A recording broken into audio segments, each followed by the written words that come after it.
새해가 밝자마자 다시 보수 대통합 얘기가 나오고 있습니다. 현재 원내에 자유한국당 그리고 곧 창당할 새로운 보수당 또 우리공화당도 있고 원외에는 국민통합연대, 정광훈 목사 등 극우 강경보수도 있네요. 근데 보수가 이렇게 분열된 적이 있었나 싶은데요. 4월 총선 변수로 떠오른 보수 대통합 과연 어떻게 될지 이분께 한번 들어보겠습니다. 최근 이분 목소리가 가장 커요. 그리고 많은 분들이 기울이고 있는데 보수우파 대통합을 외치고 계시는 홍준표 전 자유한국당 대표 스튜디오에 와 계십니다. 어서 오세요, 대표님. 네네.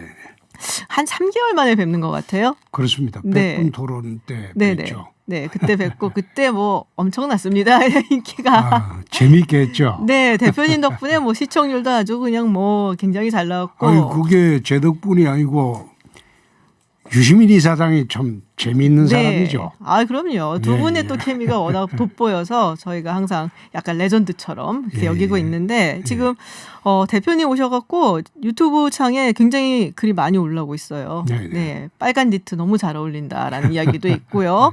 네, 오늘 좀 시원한 이야기 좀 많이 좀 해달라는 부탁드리고 있습니다. 일단은 우리 청취자들 위해서 한마디 좀 새해 덕담 좀 부탁드릴게요.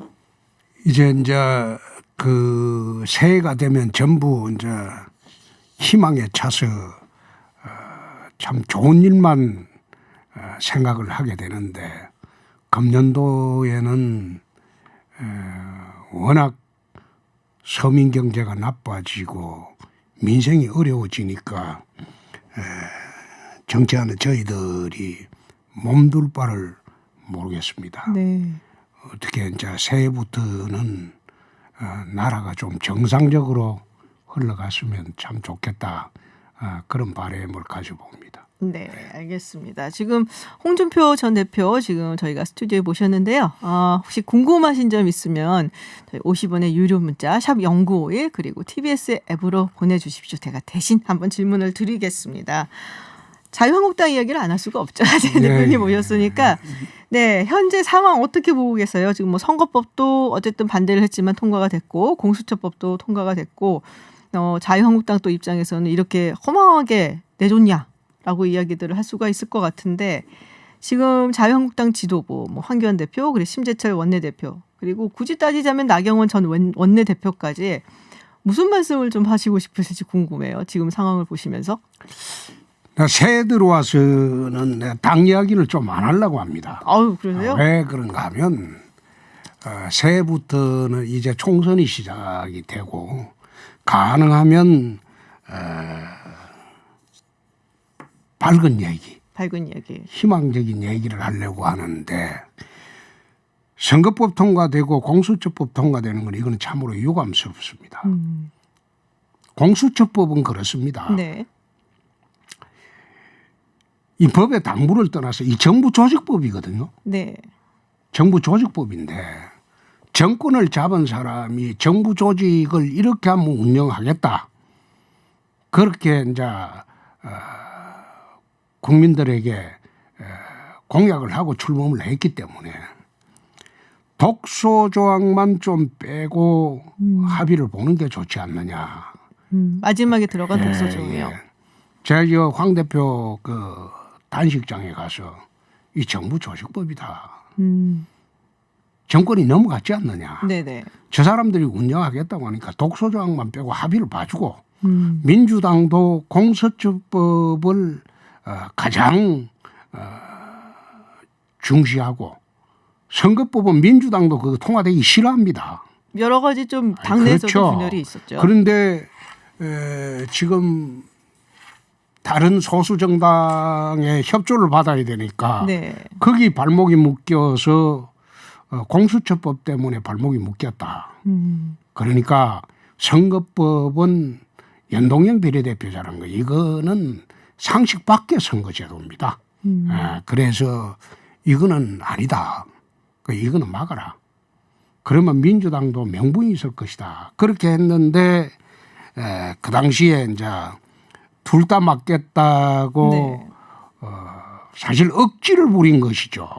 억지를 부렸다. 억지를 부리다 보니까 이게 이제 둘 다 못 막아버렸는데 심재철 원내대표의 책임이라기보다는 나경원 원내대표하고 황교안 대표의 책임이라고 할 수 있죠. 심재철 원내대표 뭐 된 지 얼마 안 됐으니까. 된 지 얼마 안 사실. 됐으니까 네. 그분 책임이라고 하기에는 좀 어폐가 있죠. 네. 예, 예. 그러니까 어떻게 보면은 좀 과욕을 부린 게 아닌가라는 생각을 하시는 것 같아요. 과욕이라기보다도 소위 정치라는 거는 타협인데, 네. 타협인데 차악을 선택하는 타협입니다. 차악을 선택하는 네, 이 정치라는 게 아무리 최선을 다한다고 해도 그게 최선의 정치가 되지 않습니다. 제가 25년 해보니까 차악을 선택하는 타협인데 어느 정도 타협점을 있었는데도 불구하고 그걸 이제 마치 우리가 집권하고 있는 것처럼 모든 걸 반대를 해버리니까 그게 입장이 곤란해졌죠. 네. 또 패스트트랙 막는 과정에서 이제 우리 국회의원들이 우리 당은 24명이 기소가 됐죠. 네. 그중에 14명은 불구속 기소가 되고 나머지 10명인가는 약식이 됐는데 벌금형으로 이제 구약식 기소가 되는데 네네.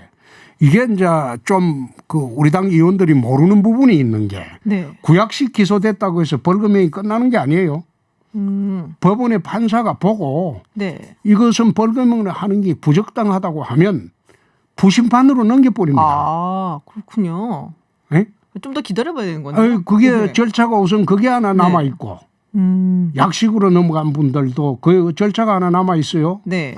그리고 두 번째 검찰이 구약식으로 하면서 벌금형을 과연 얼마로 산정을 해서 구약식을 했느냐 그걸 봐야 돼요. 그게 500만 원 이상 구약식을 했다면 그거는 국회의원이나 비선거권 모두 상실되기 때문에 아하. 이 정식 재판을 청구할 수밖에 없어요. 네.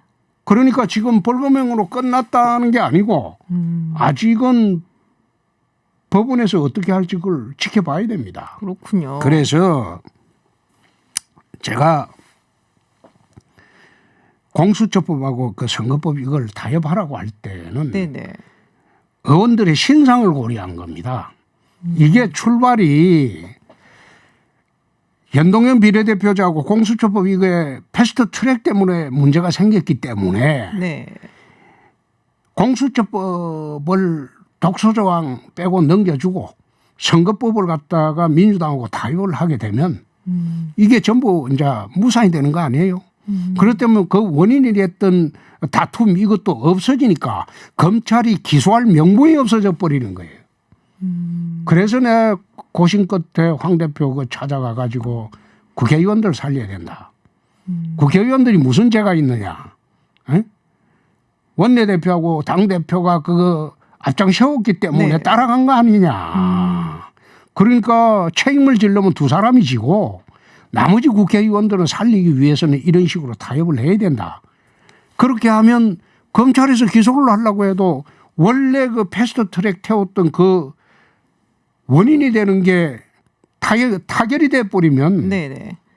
기소할 명분이 없어지죠. 정치적인 사건이니까. 네. 그래서 그때 이제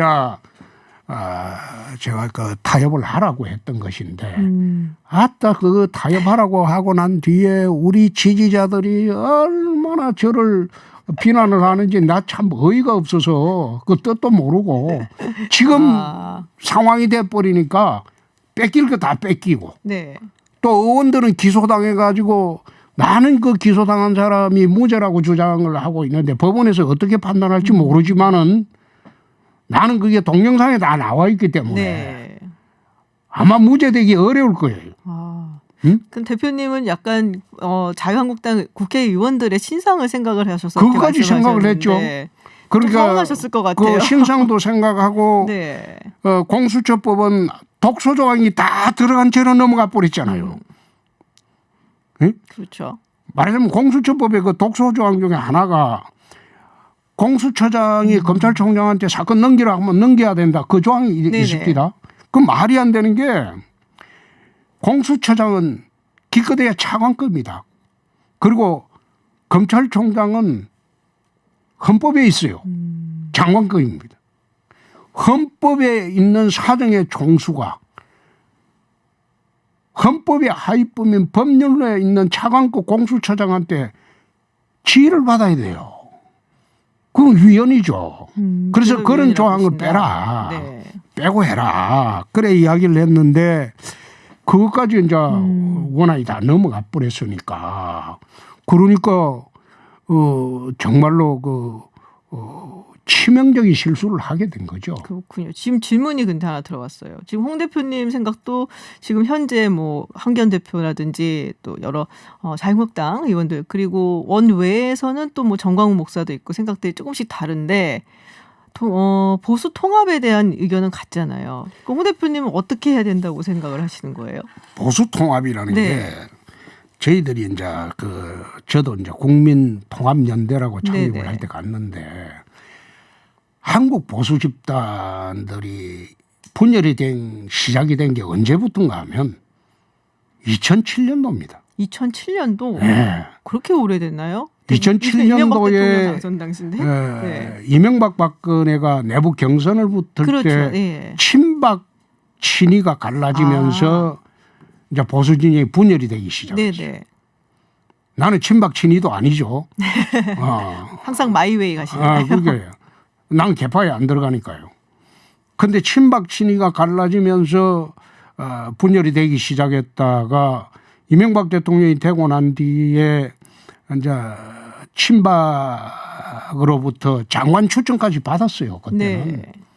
최경환 그다음에 인천시장 하던 유정복 네네. 그런 사람들을 다 장관 추천해가 장관을 다 시켜줬죠.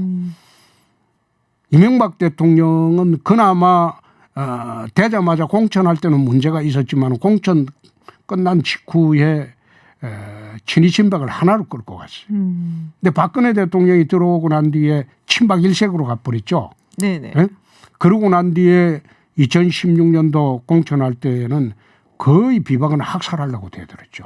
그때 그러게 문제가 많았죠. 진박 네. 논쟁이 있었고 맞아요. 진박 간별사가 있었고 옥새도 또 막 그런 식으로 하는 바람에 국민들이 이제 이건 너무 심하다. 네. 총선에 우리가 패했죠. 네네. 총선에 패한 이유가 그게 이제 공천 독점입니다.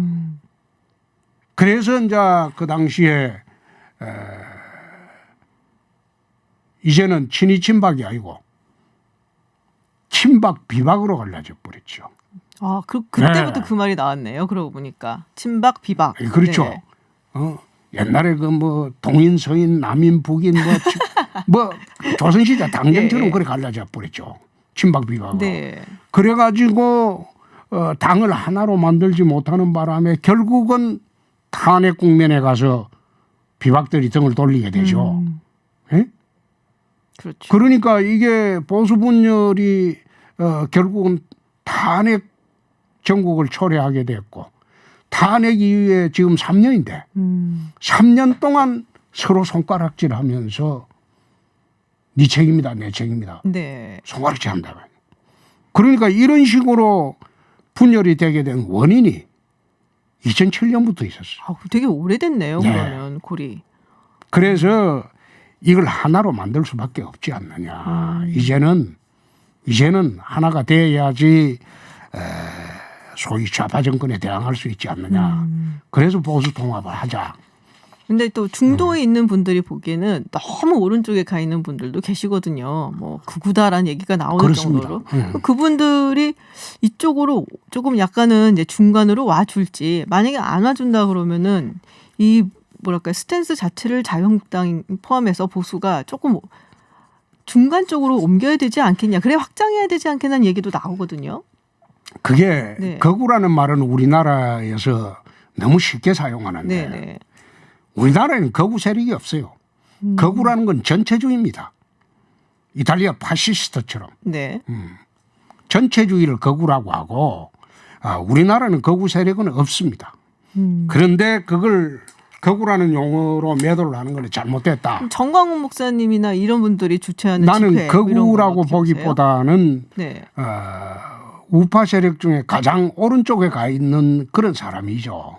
우파 세력 중 예. 가장 오른쪽. 그런데 좌파 세력도 이념의 스펙트럼이 넓어요. 네. 극좌부터 중도 좌파, 그 다음에 진성 좌파까지 합치면 좌파도 스펙트럼이 넓어요. 네네. 그 다음에 우파도 스펙트럼이 넓어요.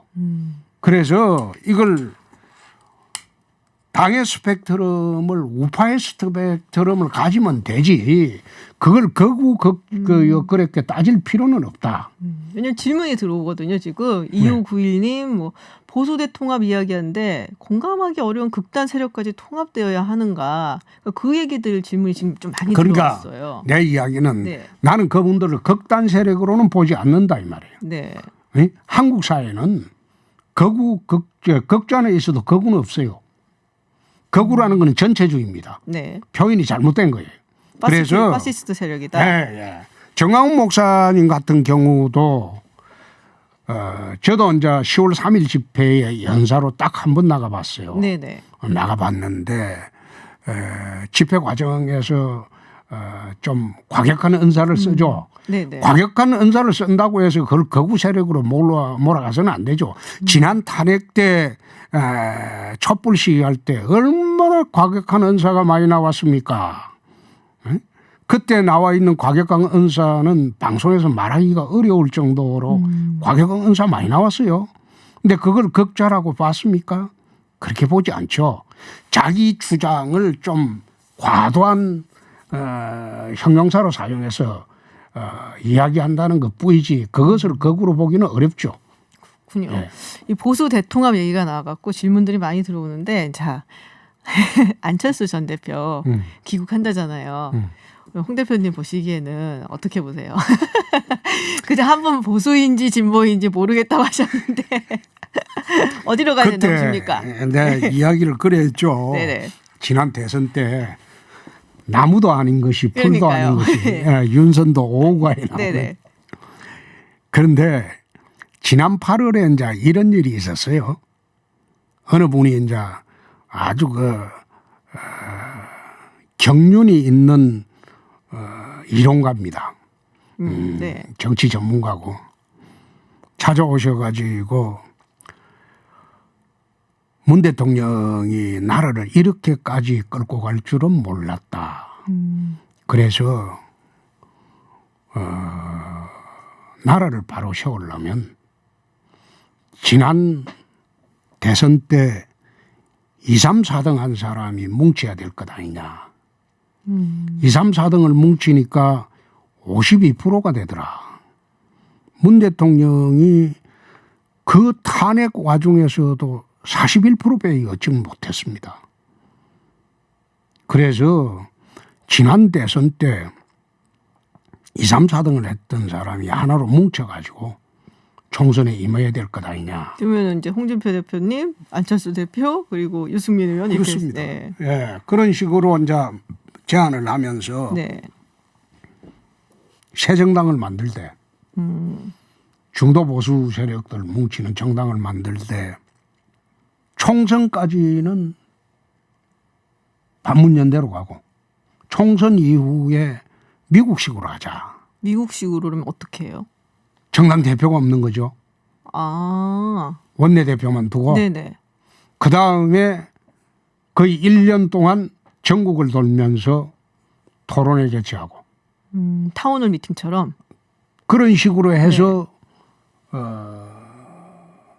3자가 되든 4자가 되든 5자가 되거든 미국식 경선 제도를 해서 뽑으면 다음 정권은 그 정당이 가져가는 거 아니냐. 그게 지난 8월에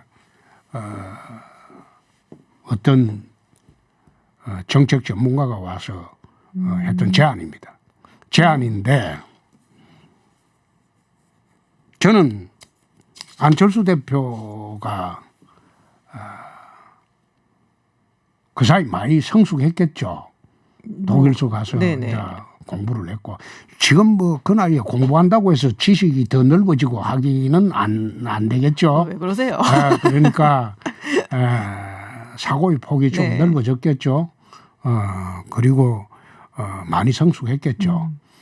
그래서 안철수 대표도 유승민 의원이나 안철수 뭐 그다음에 황교안 할 것 없이 전부 네. 원오브댐으로 참석을 하면 중도보수 대통합이 될 것이다. 아하. 원오브댐으로. 원오브댐. 황교안 대표가 그럴까요? 그래 안 하면 소위 통합은 불가능합니다. 아하. 그렇게 하지 않으면 통합은 불가능합니다. 그렇군요. 안철수 의원이나 유승민 의원이 황교안 밑에 오기는 그거는 기대 난망이죠. 네. 전부 내려놓고 원오브댐으로 같이 모여서 집단적인 지성을 발휘해서 총선에 돌파하는 게 맞지 않느냐. 그게 가장 바람직하다고 나는 네네. 보여지는데 뭐 저야 그 이미 자유한국당이 있기 때문에 네네. 뭐 통합의 대상이 아니고 원래 따라가면 되는 것이고 네네. 그렇게 하면 참 좌우 세력 균형이 되지 않겠느냐. 지금 나라가 지금 좌측으로 너무 기울었거든요. 그래서 좌우 세력 균형이 되어야지 나라가 정상적인 방향으로 가지 않느냐. 난 그런 생각을 쭉 해왔는데 네. 문제의 관건은 중도보수 대통합의 문제의 관건은 황 대표가 자기 것을 내려놓느냐. 그러니까. 그 사이에 막 수없이 내려놓는다 말을 했는데 그러니까요. 예? 그거 한두 번도 아니고 내려놓는다 말을 했는데 정작 지금까지 내려놓은 게 하나도 없어요. 그러니까 통합하자 네. 이런 이야기도 소위 자기 리더십의 위기가 올 때만 통합하자고 하니까 그 진정성을 상대방들이 못 믿는 거예요. 그 위기가 좀 지나갔다 싶으면 이게 흐지부지되고. 그렇군요. 네. 제가 11월 10며칠인가 아마 통합 이야기를 했죠. 내려놓겠다. 네. 근데 그 사이에 아무런 진전된 것도 없고 내려놓는 게 없어요. 그러니까 다 밀리고 난 뒤에 지금 다급하니까 또 꺼낸 것 아니냐. 그렇게 이제 사람들이 정치하는 사람들이 안 믿죠. 그렇군요. 지금 저희가 잠깐 네. 기상 정보랑 듣고 다시 돌아올 시간이 돼서요. 지금 이브닝 쇼가 준비한 신년 특별 대담입니다. 홍준표 전 자유한국당 대표 모시고 이야기 나누고 있습니다. 굉장히 많은 분들이 주신 질문이에요.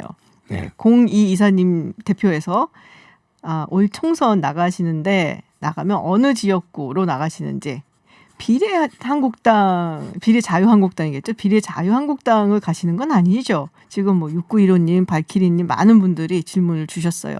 네. 총선 나가실 거죠? 총선에 나간다고 아마 이야기한 게 한 석 달 전에 네. 이야기했을 겁니다. 네네. 가만히 보니까 여의도를 가야지 나라 전체를 바꾸는 데 도움이 되겠다. 네. 막 그런 생각이 들어서 석 달 전에 총선에 나가야 되겠다. 그런 네. 말씀을 드렸고 심판은 내가 2022년 대선을 기준으로 도움이 되는 지역을 간다. 그 이야기를 했습니다. 네네. 네? 최근에 와서 이제 내가 그런 이야기를 하는 게 대구 동을 지역입니다. 대구. 그는 유승민 의원 지역인데 네네.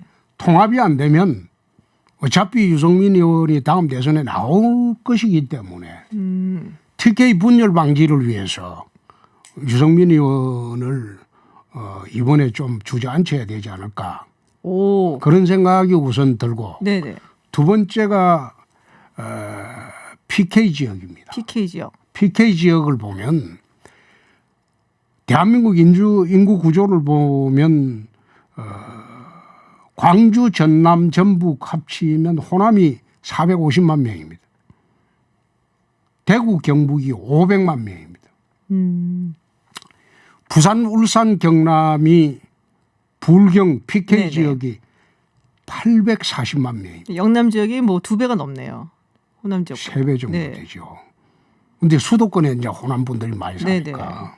그런데 2020년 대선의 향방을 두고 볼 때는 PK 지역이 나는 그 가장 핵심 지역으로 봅니다. PK가 핵심이다. 네, 840만 명의 향배. 그게 핵심인데 지금 PK 지역의 광역단체장들이 전부 민주당입니다. 부산, 울산, 경남. 네. 그렇기 때문에 우리 당이 광역단체장 다 할 때하고는 판이 선거 환경이 틀리죠. 그래서 내가 밀양 장령에 내 고향을 가야 되겠다는 생각이 드는 게 그 PK 지역입니다. 네. 우리 당의 PK 지역에 지금 중심이 되는 인물이 없어요. PK 전체를 아울러 가지고 견인해 나갈 만한 인물이 없습니다. 옛날에는 우리가 이제 야당일 때 말입니다. 네. 서울 동북부에 17개 지역구에 8개 구청이 있죠. 거기는 홍준표가 있었어요. 제가 축이 돼서 동북부 선거를 했고 네네. 서북부에는 은평에 이재호가 있었어요. 네네. 그렇죠. 경기북도에는 김문수가 있었어요. 경기남도에는 수원에 남경필이가 있었어요. 네. 대구는 박근혜가 있었어요. 네. 부산, 울산, 경남은 김무성이가 있었어요. 뭔가 이게 거점 의원들이 그렇죠. 계셨군요. 네. 선거에 한 축이 있었다 이 말이에요. 근데 지금 우리 당 지금 와서는 선거의 축이 다 무너졌어요. 선거의 축이 다 무너져 가지고 야당이나 여당이나 여당은 그래도 지원 세력들이 있으니까 네. 괜찮은데 야당은 선거의 축이 무너지면 선거를 하기 어렵습니다. 수도권 선거하는데 우리가 축을 세우기는 지금 너무 늦어 버렸어요. 제가 어디 수도권 내 선거에 출마해서 네. 어느 지역에 가서 내가 겁을 내고 선거에 움츠러 본 적이 없습니다. 난 가라는데 다 네네. 갔어요. 그런데 제가 강북 선거구나 어디 수도권의 험지에 가서 한석 보태 본들 그것이 이 당에 도움이 되겠느냐. 나는 큰 도움이 안 된다고 봅니다. 그럼 경남 밀양 그렇죠. 밀양 장령은 의령, 지금 한양. 네. 국회의원이 공석이에요. 지난번에 정자법으로 네네. 이제 유죄 판결이 났기 때문에. 그래서 거기는 경쟁자도 없어요. 현역 의원들. 네. 대구 동을도 거기에 우리 당 현역 의원이 없어요. 공석이에요. 이게 대구 동을 가려는 이유가 그런 이유고 또 PK 가려는 그런 이유인데 그것은 이제 앞으로 보수 대통합 과정 뭐 봐야 되고 그래서 그 보고 난 뒤에 지역구를 선택을 하려고 합니다. 그렇지만 지금 뭐 조금 더 시간이 지나고 보수 쪽에서 어떤 움직임이 있는가를 봐야겠지만 지금 생각하고 계신 곳은 아무래도 영남 지역의 무슨 거점 의원의 역할을 해야겠다. 뭐 이런 생각을 하고 계신 것 같아요. 그렇다면은 그렇죠. 아까 말씀하신 경남 누가 밀양 쪽. 대선 후보로 되더라도 거점에 있는 축이 없으면 그 지역을 끌고 갈 수가 없습니다. 네. 그래서 저는 꼭 제가 대선 후보가 돼야 된다. 그런 뜻은 네네. 전혀 없습니다. 전혀 없고. 그래도 해보고 싶지 않으세요? 아니 그거 하면 좋기는 좋죠. 네. 그런데 그게 사람 인력으로 되는 것도 네. 아니고. 그러나 우리가 같이 재집권하기 위해서는 대한민국 전체 선거판을 봐야 되는데 총선만 볼 게 아니라 2022년도를 보면 철마 지역이 그림이 나오죠. 근데 대체로 국회의원들은 또 총선을 더 많이 보잖아요. 본인들의 안위가 걸린 거니까. 저는 뭐 국회에 배지 한번 더 달라고 들어가려고 하는 것은 아니니까요. 대선을 바라보고 뭔가 큰 거점 의원으로서의 노력을 할 만한 곳을 보고 있는데, 네 그렇다면은 뭐 아무래도 영남 쪽일 가능성이 좀 더 높아 보인다라고 말씀을 하셨습니다. 우리 청취자분들 질문에 좀 답변이 됐을 거라고 생각이 들고요. 말이 나온 김에 그렇다면은 이제 보수 뭐 통합이 될 수도 있고 뭐 지난하지만 뭐 안 될 수도 있는 상황인데 누가 아까 뭐 원 오브 댐이란 말씀을 하셨지만 그래도 좀 이렇게 끌고 가는 역할을 할 수 있는 리더가 좀 있어야 되지 않을까요? 누가 되는 것이 맞다라고 보세요? 나는 그거를 황 대표가 당대표를 사퇴하라는 뜻이 아닙니다. 네. 아니고 전부 같이 모여서 끌고 가는 그런 형태로 되어야지. 황 대표가 나를 따르라. 최근에 국회에서 나를 밟고 가라 이런 식으로 참 하나 써놓은 거 보고도 참 내가 참 웃음이 나왔습니다. 웃음이 나도 좀 더 그냥 그건 전화를 아니에요. 표현하셔도 되는데요. 그건 아니에요.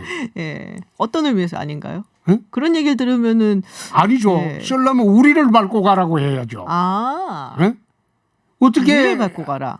개인을 두고 나를 밟고 가라. 우리를 밟고 가라고 했어야죠. 그래야지 의원들이 지금 국회 정당이라는 거는요. 공무원 조직하고는 틀려요. 상명하복. 그렇죠. 지금 공무원 네. 조직으로 착각을 하고 있는 거예요. 공무원 조직으로 착각한다.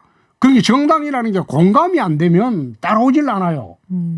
그 말단 당원들도 공감이 안 되면 따라오질 않아요. 그게 정당이에요. 그런데 지난번에 나를 밟고 가라 쓴 걸 보고 내가 깜짝 놀랐어요. 아직도 저분은 관료이신 줄. 좀 네. 관료로 보고 있다. 그건 아니지. 그렇군요. 정치인으로서 좀 예. 원 오브 댐으로 정당이라는 거는 같이 운영해. 전부가 같은 방향으로 가는 집단이지 위아래 상하 개념이 아니다 이 말이야. 응? 상하 개념이 아닌데 그걸 공무원 할 때 상하 개념으로 아직까지 생각하고 지시하고 의원총회 가서 조는 사람이 있다. 그게 내가 쳐다보면서 참 저분은 아직도 공무원 티를 못 벗었다. 그런 생각을 했어요. 자, 자유한국당 얘기를 좀 많이 해봤는데요. 자, 문재인 정부 벌써 뭐 2차에 들어섰습니다. 뭐 좋은 말씀 한마디 섞어갖고 평가 좀 해주세요. 그래도 너무 나쁜 것만 얘기하지 마시고. 네, 그래도 어떻게 보고 계시나요? 지금까지 어떻게 해왔나? 대북 관계는 몽상적이다. 몽상적이다. 요새 좀 그러니까 힘들죠? 현실적이지가 않다. 참 꿈은 좋은데 네. 그것은 몽상이다. 나는 그 3년 전에도 그런 이야기를 했습니다. 이거는 설득이 안 되는 집단이다. 대화는 하되 항상 칼을 숨기고 대화를 하는 집단이기 때문에 그에 대한 대비가 없이 우리가 일방적으로 무장해제를 지금 하고 있다. 그래서 내 문 대통령 뜻은 좋은데 네. 그런데 그거는 현실적이지가 않다. 그럼 북한을 대할 때는 어떻게 하는 것이 옳다라고 대화의 보세요? 창문은 열어놓되 네. 나는 무장평화라고 했습니다. 무장평화. 그렇습니다. 힘에 의한 균형이 되지 않고는 평화는 얻어지지 않습니다. 2차 대전 때 1938년도에 미넨 협정을 하고 영국 수상이 그 협정서 들고 런던 공항에 가서 여기 평화가 있다 했어요. 똑같은 이야기를 재작년 지방선거 때 문 대통령이 했어요. 그런데 그때도 이게 그때 런던 수상이 영국 수상이 한 거 그 이야기를 유일하게 히틀러만 반대를 했어요. 반대를 했는데 결국은 그 사람은 그 처칠만 반대를 했어요. 처칠만 반대를 했어요. 네네. 그거 아니다. 네네. 위장평화다. 처칠이 항상 그 힘을 그렇죠. 위한 평화를 주장을 했었죠. 그래서 결국은 그 수상은 이제 물러나고 2차 대전이 터졌죠. 네. 그 불과 8개월 후입니다. 미넨 협정하고. 그러고 난 뒤에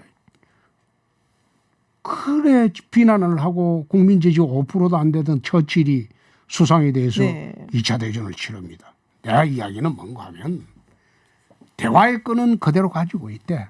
힘의 균형을 맞춰야 된다. 저쪽에서 핵 개발했으면 우리도 같이 핵 개발해야 된다. 그게 현실적으로 힘들잖아요. No. 예. 그렇지 않습니다. 미국이 가만히 있지 않을 텐데요. 네, no. 지금 미국 조야에서 내가 2년 네. 반 전에 미국 워싱턴을 갔을 때 네. 군축 전문가들하고 그 이야기를 쭉 했어요. 전술핵 재배치해 주지 않으면 우리도 핵 개발할 수 있다.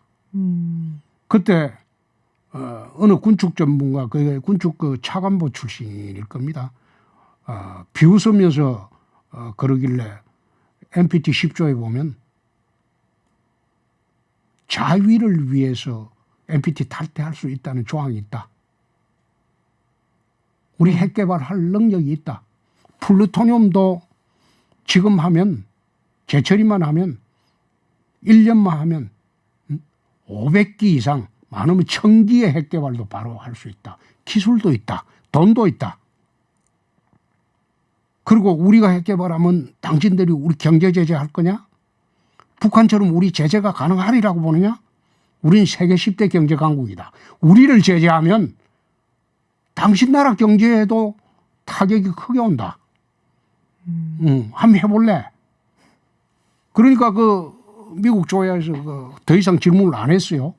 안 했는데 최근에 영국 가디언지에도 한국 핵 개발의 필요성을 사설로 이야기했고 미국 조야에서 이럴 바에는 한국 핵 개발 허용을 해주자는 게 지금 상당히 퍼져 있습니다.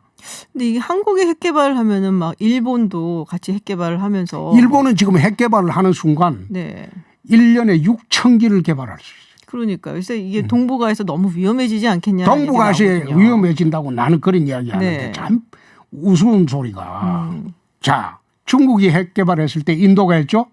인도가 하니까 파키스탄이 했죠? 네. 위험해졌습니까? 오히려 핵 개발하기 전에는 캐슈미르 국경 분쟁이 있었죠. 전쟁을 했죠. 그렇죠. 그런데 핵 개발하고 난 뒤에 상호 전투가 없어요. 핵전이 되면 다 죽으니까. 제가 하는 이야기는 네.